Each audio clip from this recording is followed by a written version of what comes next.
কীর্তি পুলিশকে সাথে করে নিয়ে অভয়কে খুঁজে বেড়ায়। কীর্তি অভয়কে অনেক খোঁজাখুঁজি করে। তখন কীর্তি পুলিশগুলোকে সাথে নিয়ে যায় হাসপাতালে গিয়ে সবাই অভয়কে খোঁজাখুঁজি করে। আর তখন সেখানে একটা ডাক্তার আসে, আর ডাক্তারকে কীর্তি জিজ্ঞাসা করে অভয়ের কথা। তখন ডাক্তার কীর্তিকে কিছু বলে না, সেখান থেকে চলে যায়। আর পুলিশগুলো সবাইকে অভয়ের ছবি দেখায়, কিন্তু অভয়ের কথা কেউ বলতে পারে না। কীর্তি যখন অভয়কে খুঁজছিল তখন অভয় ও শ্রদ্ধা একটা আড়ালে লুকিয়ে থাকে। কীর্তি তার সাইডে তাকাতে লাগলে পুলিশ কীর্তিকে ডাক দেয়, আর কীর্তি অভয় ও শ্রদ্ধাকে দেখতে পায় না। অভয় ও শ্রদ্ধা যখন লুকিয়েছিল তখন শ্রদ্ধার হাতের ওপর বুঝতে না পেরে অভয় হাতের ওপরে চাপ দিয়ে রাখে। শ্রদ্ধা অনেক ব্যথা পাচ্ছিল, কিন্তু শ্রদ্ধা চিৎকার করে না, কারণ সেখানে দাঁড়িয়েছিল কীর্তি।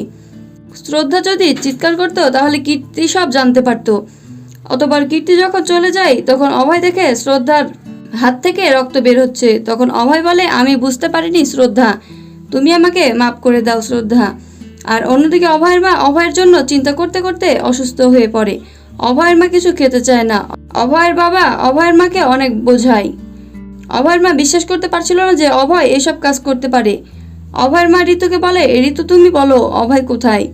তখন ঋতু চুপ করে থাকে। অতঃপর অভয়ের বাবা যখন বলে, ঋতু তাড়াতাড়ি বলো অভয় কোথায়, তখন ঋতু বলে অভয় ও শ্রদ্ধা একসাথে আছে। অভয় ঠিক আছে ভাবি। অভয়কে নিয়ে সবাই অনেক চিন্তা করে। অভয়ের বাবা বলে, আমার অভয় নির্দোষ। অভয়ের মা বলে, কীর্তি কেন আমার ছেলের পেছনে পড়ে আছে। অভয়ের মা যখন কীর্তিকে নিয়ে আজে বাজে কথা বলছিল তখন কীর্তির শাশুড়ি প্রতিবাদ করে। অভয়ের মা বলে, কীর্তি আমার ছেলের নামে দুর্নাম করে বেড়াচ্ছে।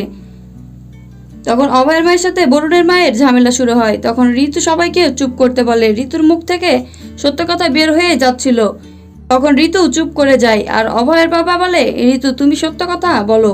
তখন ঋতু বলে, হ্যাঁ ভাইয়া, অভয় বাব্বারশের গ্যাংয়ের লিডার ছিল। এই কথা শুনে সবাই অনেক অবাক হয়ে যায়। ঋতু কথা শুনে অভয়ের বাবা অনেক রেগে যায়। অভয়ের বাবা বলে, তুমি সবকিছু জানার পরেও আমাকে বলনি কেন ঋতু। অভয়ের বাবা ঋতুকে অনেক বকাবকি করে। সব কথাগুলো শোনার পরে অভয়ের মা আরও চিন্তায় পড়ে যায়। ওইদিকে কীর্তি এবং পুলিশগুলো অনেক খোঁজাখুঁজি করছিল অভয়কে, কিন্তু তারা অভয়কে পায় না। কীর্তি যখন অভয়কে খুঁজে বেড়াচ্ছিল তখন কীর্তির সামনে অভয় ও শ্রদ্ধা আসে নতুন রূপে। কীর্তি অভয়ের সাথে ধাক্কা খায়, আর কীর্তি তাদের সন্দেহ করে। কীর্তি শ্রদ্ধাকে জিজ্ঞাসা করে যে এই লোকটির কি হয়েছে। তখন শ্রদ্ধা বলে, ইনার অ্যাক্সিডেন্ট হয়েছে, ওনাকে ড্রেসিং করতে নিয়ে যাচ্ছি। কীর্তি বারবার অভয় শ্রদ্ধাকে দেখছিল। কীর্তি শ্রদ্ধার মুখের মাস্ক খুলতে যাচ্ছিল, কিন্তু পরে আর কীর্তি মাস্ক খুলে না। তখন অভয় শ্রদ্ধা সেখান থেকে চলে যায়। এবারের মতো অভয় শ্রদ্ধা বেঁচে যায় কীর্তির হাত থেকে। আর ওইদিকে রোশনি যায় কুণালের কাছে। রোশনি কুণালকে বলে, কুণাল তুমি কেন অভয়কে ফাঁসালে। কুণাল বলে, আমি জেলে বসে আছি রোশনি, আমি কিভাবে অভয়কে ফাঁসাবো। তখন রোশনি বলে, তাহলে এই কাজ কে করলো কুণাল।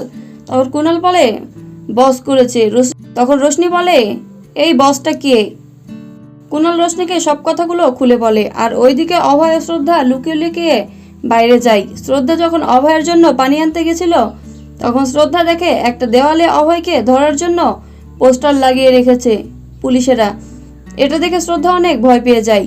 পুলিশ রেডিওতেও অভয়ের কথা জায়গায় জায়গায় সম্প্রচার করে দেয় এবং খবরেও দেখা যায় অভয়কে। তখন শ্রদ্ধা অভয়কে নিয়ে অনেক চিন্তিত হয়ে পড়ে। আর অন্যদিকে কীর্তি যখন বাড়িতে আসে তখন অভয়ের মা কীর্তিকে অনেক বকাবকি করে। ঋতু ও কীর্তিকে অনেক বোঝায়, কিন্তু কীর্তি কারো কথা শোনে না। কীর্তি অভয়ের বাবাকে বলে, চাচাজি, অভয় পুলিশ কমিশনারের গায়ে গুলি মেরেছে।